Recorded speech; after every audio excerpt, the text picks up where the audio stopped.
In today's video, I'll be showing you how to turn the torch on or off on the Samsung Galaxy A15. So to access the torch function, swipe down for the quick settings panel and you should see it in your quick settings menu.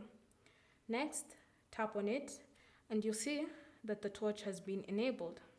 So now you can use it to shine on whatever dark spot you're trying to look in. If you wish to turn it off, you can just tap on the icon again and it will be turned off. If you wish to increase the brightness of the torch or to decrease it, long press on the icon, turn it on, and then use the slider to increase